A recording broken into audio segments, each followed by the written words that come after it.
Oi, meus amigos, você que está tentando entrar no serviço público, que pretende agora ingressar num cargo, e você que está estudando já, eu vim aqui, sou a professora Lisiane Brito de Direito Administrativo, vim para te dar uma força e hoje eu vou responder uma questão da banca Quadrix, especialmente para aqueles que querem a TerraCap. Vamos juntos? Vamos resolver uma questãozinha rápida e com isso possivelmente tirar alguma dúvida? Então olha aqui comigo, eu trouxe essa questão para você. Essa questão é joia, já é sobre improbidade administrativa.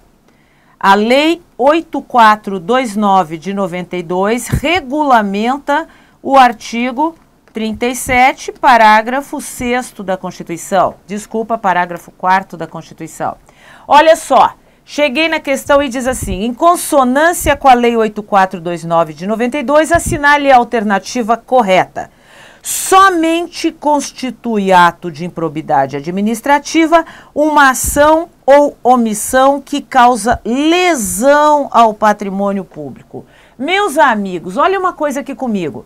A Lei 8429, ela traz 3 categorias de improbidade, que são especificadas respectivamente no artigo 9º, no artigo 10 e no artigo 11. Sejam, artigo 9º, improbidade por enriquecimento ilícito. Artigo 10, improbidade por lesão ao erário. Artigo 11, improbidade por violação ao princípio. A do artigo 9º, que é o enriquecimento ilícito, significa obter para si qualquer vantagem financeira indevida em razão da função pública que aquele agente exerce. Não depende essa vantagem financeira indevida ter causado lesão ao erário. Eu vou te dar um exemplo. Essa pessoa recebeu uma propina, recebeu um presente indevidamente, um favor de uma empresa privada que poderia se beneficiar pela função dele. Ele recebeu um presente, vou dizer, recebeu uma televisão de 60 polegadas de uma construtora que poderia se beneficiar da atuação dele como agente administrativo porque ele é fiscal de obras. E aí, o que acontece? Causou lesão ao erário? Não, mas é a improbidade da mais grave que existe. Depois eu tenho uma outra improbidade no artigo 11, que é violação aos princípios da administração. Faltar com dever de lealdade e de legalidade com as instituições. Essa violação a princípios não depende nem do enriquecimento ilícito do agente e nem da lesão aos cofres. Então, olha aqui comigo. Somente constitui ato de improbidade administrativa ação ou omissão que causa lesão, errado, eu tenho outras improbidades, como acabei de te demonstrar, que não causam lesão aos cofres. Depois eu tenho uma segunda questão. Apenas os agentes públicos detentores de cargo de chefia são obrigados a velar pela estrita observância dos princípios de legalidade, impessoalidade, moralidade, publicidade no trato dos assuntos que lhes são afetos. Meu Deus do céu! Olha o artigo 2º da Lei 8429 de 92. Olha o que ele diz aqui para você.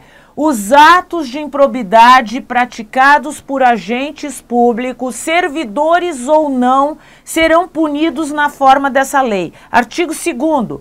Para os efeitos dessa lei, considera-se agente público todo aquele que, mediante eleição, designação, nomeação, mandato ou qualquer outra forma de investidura ou vínculo, exerce um cargo, um emprego, um mandato ou uma função nos órgãos da administração. Gente, existe uma categoria de agente público, não vou nem falar dos militares, não vou nem falar dos agentes administrativos, não vou nem falar dos agentes políticos.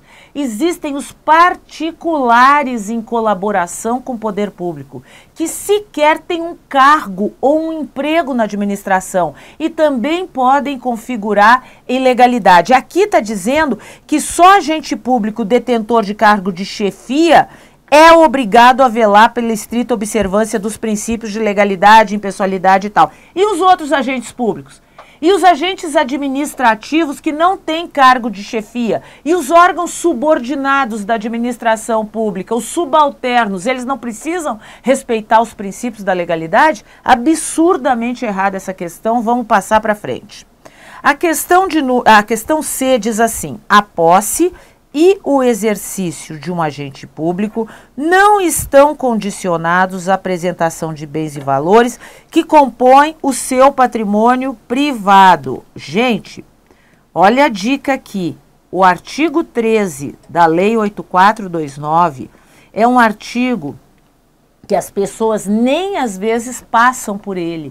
E eu sempre nas nossas aulas, nós quando estamos no nosso curso, eu sempre ressalto que você tem que prestar atenção para esse artigo. Por quê? Vou te explicar rapidamente. Porque o artigo 12, que é o anterior, ele tem 3 incisos que prevêem as penas de improbidade para os casos de enriquecimento ilícito, para os casos de lesão aos cofres e para os casos de violação a princípio. Esse é o artigo 12.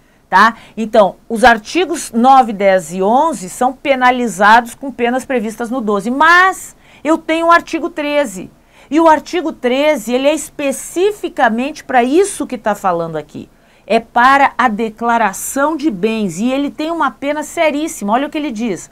A posse e o exercício do agente público estão condicionados à declaração dos bens que compõem o seu patrimônio e o patrimônio das pessoas que com ele residem, excluídos apenas os bens de uso pessoal e os que guarnecem o imóvel.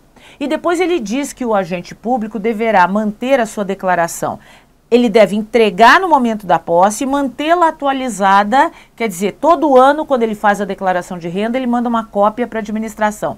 O que eu quero que você veja aqui, ó, é o parágrafo 3º, que é importante demais. Ele diz assim: será punido com a pena de demissão a bem do serviço público o agente que, convocado a prestar sua declaração de bens, não o faz, ou ou presta uma declaração falsa. Está errada a letra C. Cheguei no D. Qualquer pessoa, olha aqui, importante, pode representar a uma autoridade administrativa competente para que seja instaurada uma investigação destinada a apurar a prática de um ato de improbidade. Isso aqui é o texto do artigo 14 da lei. Ele diz exatamente isso. Qualquer pessoa, não é cidadão, poderá representar a autoridade administrativa sobre a prática de um ato de improbidade. É certinho, perfeito no artigo 14. Tá? Vamos ver se a E está errada? A aplicação das sanções previstas nessa lei depende da aprovação ou rejeição das contas pelo órgão de controle ou pelo tribunal. Não depende. Não depende. Tá bom? Tá errada essa questão. Então, eu fiquei sem problema nenhum com a alternativa D como sendo correta. Um beijo para você, até nosso próximo encontro e bons estudos. Até lá!